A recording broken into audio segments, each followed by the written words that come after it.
Praise the name of our living God. My name is Justice Kinoga Barija from the Bible Way Restoration Ministries, Mombasa, Kenya. Today I want to speak briefly about dominion, the power that God gave to mankind after he created him. And I'm taking my reading from the book of Genesis, chapter 1, and the verse is 26, right from the verse of 26. And God said, "Let us make man in our image, after our likeness, and let them have dominion." Now, I'm noticing here that the first step that he took is making man in his own image, after his likeness, and gave him dominion. Now, inside my head, I'll take this as the dominion came after the likeness. The secret of the dominion is hidden in his likeness. The power of dominion is breathed inside his likeness. Now, for I to take dominion, there is a need to understand the likeness of God. Understanding the image gives me the first step to taking dominion. And he keeps on going down saying, "And let them have dominion over the fish of the sea, and over the fowl of the air, and over the cattle, and over all the earth, and over every creeping thing that creeps upon the earth." Now the big part comes here. Verse 27, "So God created man in his own image. In the image of God created he him, male and female." This is telling me something here, that the power of dominion was not given to man, but it was given to mankind in the bits of male and female. What am I trying to say here? I'm trying to say that dominion does not depend on gender. That is my first understanding. That when he created them on that sixth day, he created both male and female. And the dominion was given right before the manifestation of mankind on earth. That the power that is to grow, the power that is to bear fruits, the power that is to nurture the environment, the power to multiply, was given to man and woman. It was not specified on man, it was not specified on woman, but it was granted to the both of them. Now, to live and keeping away our women from school like we used to was actually against the will of God. It was actually against the will of the Father, because they have their dominion too. They have been given inside of themselves the seed that is to bear fruits, the seed that is to make a difference, the seed that is to cause influence, to cause change upon our environs. Well, that said, what is dominion? Number one, it is dominance or power through legal authority. The hyponym is paramountcy, sovereignty, or reign. The hyponyms is ascendance, control, or dominance. Number two, reign, a region marked off for administrative or other purposes. Number three, one of the self-governing nations in the British Commonwealth. Now, looking at the two descriptions of the word dominion, this is to say that the sovereign God gave authority of the sovereignty and to the territory to mankind, to both male and female, to both parties that define and describe the word mankind. Now, what is it saying? That his sovereign nature has been granted to you. And this granting of his sovereign nature has been divided equally, in equal shares, to all mankind. This is to say that the combination of all mankind should define the sovereignty of God, the rulership of God, the power of God. Now, to add on that, this means that any time that I'm not in dominion, I'm not maximizing the potentials that are put inside me.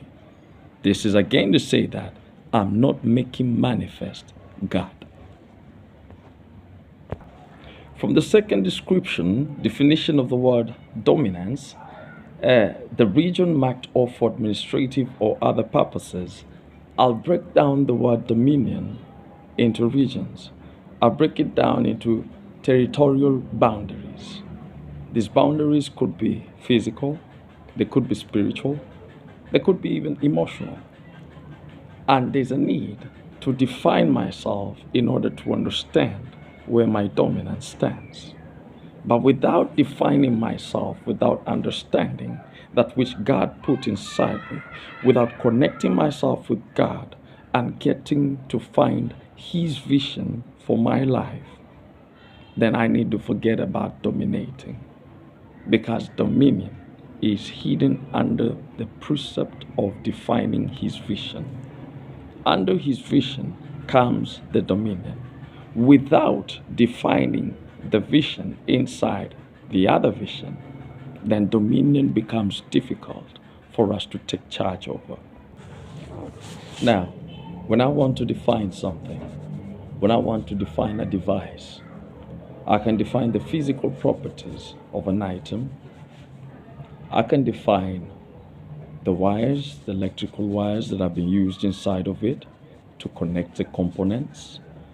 I can define the batteries that are being used, whether it's transferring charges by electromotive force or any other means. Now, to define the image and likeness of God, it is not just about speaking of the Father, Son, and the Holy Spirit. There is more definition to the likeness and image of God than just basing our understanding on the Father, the Son, and the Spirit, the three circles, the body, the soul, and the spirit. There is the aspect of love. God is love. There is the aspect of righteousness. God is righteous. There is the aspect now of the three circles. That is where my dominion is based upon. That is my image of God. But then, two, there's a need to identify what God put inside of me. There's a need to identify what charges God connected inside of me. What are the components that are put inside of me that I'm supposed to take charge of? What is this sovereignty that God has installed upon me that I can be able to take dominion through? And that these charges, when I put them right in His righteousness, giving Him the power to instruct and direct my path, I'm going to greater glories. I'm stepping on higher grounds. I'm stepping on higher levels. I need to identify what that is that has been put inside me for I to take that step of action that would lead me to have dominance. On identifying what God has placed and stored inside of me, there are responsibilities that have been given unto we that are supposed to take us through. There are things that we ought to do that will take us through the path that would aid us to that dominion. The first is to be fruitful. There's an expectation of fruitfulness. There is multiplying. There is replenishing the earth. All these are components that are found within you. And these are the expectations that God has for each and every one of us, because He is a God of development. He's a God of growth. He's a God of fruitfulness. And His fruits, the fruits that He bears are fruits that causes expansion. And being a human that is made, a mankind that is made after His likeness, these are the things that He leaves up expecting of us. Things that He leaves up in expectation upon each and every person, be it a woman, be it a man. It does not matter the gender. This is the expectation God has for you. Now, we realize that the reason as to why the angel Lucifer was kicked out of heaven was because he wanted dominion. It is dominion that the devil wanted, and that wanting made him be kicked out of heaven. He was created as an angel. The Bible tells us that we shall be judges of angels. We have the power and authority to actually ask them to do things. We have the power and authority to command things to happen unto them, and they take charge in doing them, making them happen. Now, Lucifer was seeking for dominion, but God did not give him this dominion. And then God came and gave this dominion to mankind. Now you see where the friction between mankind and the devil comes in. Every time we need to realize that we're wrestling against our dominion, that we're fighting against someone who purportedly wants to take over your dominion. Because when you lose your dominion, then he gains power over you. When you lose your dominion, then he gains authority over you.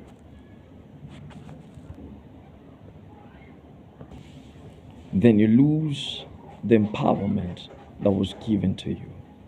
You become ruled by the enemy. You become a servant instead of being the boss that you're meant to be, the dominator, the ruler, the sovereign one who has authority to trample at any time. God bless you all as you embark on taking back your dominion, as you embark on identifying, as you embark on seeking, as you embark on finding. And may God make ways for you and lift you for the glory of his holy name. Shalom.